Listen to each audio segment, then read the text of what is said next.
Good morning to all the viewers. Myself, Dr. Barkataky. I am a neurologist working at the Ayurveda Hospital. That is a multi-speciality hospital coming up with special emphasis on stroke, epilepsy, headache and Botox therapy. Today we are going to discuss a very important topics which is a myth of the society, that is epilepsy, जिसको हम लोग मिर्गी भी बोलते हैं. This epilepsy, initially we thought that it is not that common, but actually only 10 to 15% of the people who suffer from epilepsy, वो लोग doctor के पास आते हैं, बाकी लोग तो नहीं आते हैं. Maybe they may be treated with by the village quakes or some other doctors. Because of the communication problem, because of the economic situation, they may not be able to come to the doctors. But epilepsy is a huge social burden.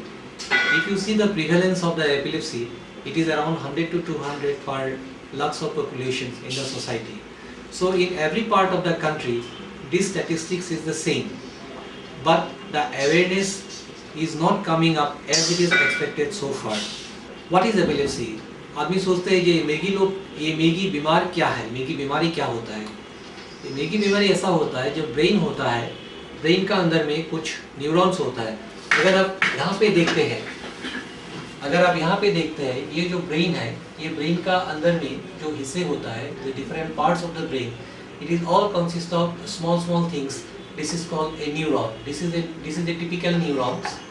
So ये जो neurons होता है, ये neuron होता है. These neurons, it discharges some electrical activities. Normally these electrical activities is as per with the electricity we use in the household activities or in the industrial stage. But the difference of this electrical activity and the commercial electricity is that it is 1000 times less than the common electricity, and it is an innate property of human being. हम लोग का जन्म के साथ ही ये आ जाता है. तो नॉर्मली ये जो इलेक्ट्रिकल डिस्चार्ज होता है ब्रेन का न्यूरॉन्स है, there are billions and trillions of neurons in the brain cells. तो नॉर्मली जो ये इलेक्ट्रिकल डिस्चार्ज होता है, ये इलेक्ट्रिकल डिस्चार्ज कभी कभी हद से ज़्यादा हो जाता है. तो एक हद तक द ब्रेन टॉलरेट कर सकता है, लेकिन अगर उससे ज़्यादा हो जाता है तो ब्रेन टॉलरेट नहीं कर सकता है. और depending on from which part this excessive synchronous electrical discharge is occurring, the symptom occurs, and the commonest symptom is the loss of consciousness. ये तो हम लोग सब देखते हैं, जब एक मिर्गी बीमारी दिखाई देता है रास्ते में या कहीं पे भी कोई पब्लिक प्लेस में, तो आदमी अचानक बेहोश हो जाता है, उसको आँख ऊपर उठ जाता है, उसको दांत खींच जाता है, वो हाथ पैर खींचते हैं, 2-3 मिनट हाथ पैर जर्किंग होता है, उसके बाद धीरे धीरे जर्किंग बंद हो जाता है. तो यही कॉमन फॉर्म ऑफ मिर्गी यही होता है. लेकिन there are 100 different types of epileptic presentations. This is one of the very common presentation, but otherwise there are 100 different types. कभी कभी क्या होता है, स्पेशली बच्चों के लिए, momently for few seconds the child is unaware what he is doing.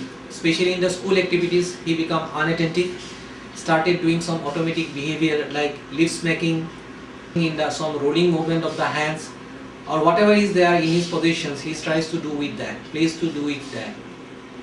कभी कभी ऐसा होता है, थोड़े देर के लिए आदमी को याददाश्त खो जाता है, लेकिन बेहोश नहीं हो जाते. For a small time, the patient become unaware of the self and the surrounding, but there is no any jerky movement of the body. So these are the 3 most common form of epileptic presentations.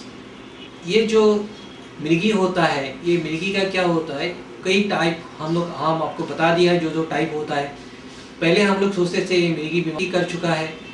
आज हम लोग 2 basic investigation चाहिए, और जहाँ पे सुविधा होता है, फैसिलिटीज अवेलेबल जहाँ पे होता है, वहाँ पे ideally CT scan is good enough to rule out any structural lesion like any brain tumour, any infective focus like brain abscess, any infective focus in the brain, any block in the water circulation inside the brain.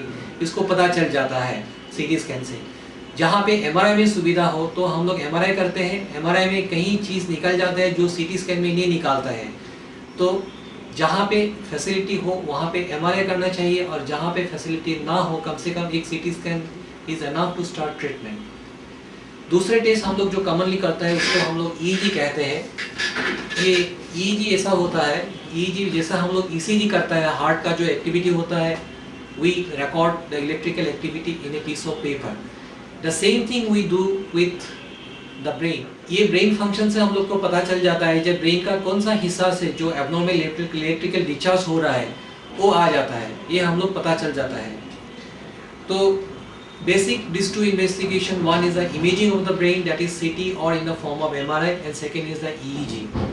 We don't require to do any other extra blood investigation in most of the situations. इसका जो treatment होता है, पहले तो 2-3 दवाई था, हम लोग को 2-3 दवा चूज करके हम लोग को पेशेंट को ट्रीटमेंट करना पड़ता था। But nowadays with the advent of modern medicines, there are a host of new anti-epileptic drugs which are much more superior in competency than the older anti-epileptic drugs. They are having very fewer side effects. Even there's place in extreme situations like in pregnancy, very safely, in old age, in brain trauma patients, and so forth. जो नया जो anti-epileptic drug आया है, वो नया anti-epileptic drug से in most of the situations we are able to control the fits.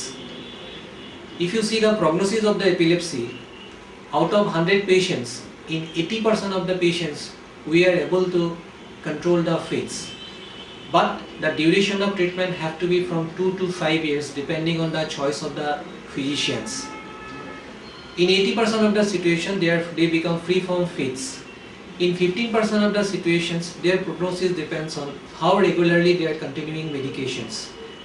It is not sure how long they have to continue medication. Most of the time their well-being depends on how regularly they are on medications. And the small group of patients, around less than 5% of the patients, they are genetically induced epilepsy. They are the patients with mental retardations or physically challenged patients. In that situations it is very difficult to control fits. But in most of the situations we are able to control fits. So I appeal the people that don't hide epilepsy. If you think that these patients may be suffering from epilepsy or मेरी बीमारी, कम से कम आप नज़दीक में जो doctor होता है आप उनके पास चले आइए। Those people which are inconvenient in contact with the neurologist in a bigger cities, they can go to the neurologist for proper treatment. And it is not a physical myth that this disease transmit in families. It is not true. Rather, it is totally false statement. A female epileptic patient can have a normal life. That patient can get married. She can have children. There should not be any problem.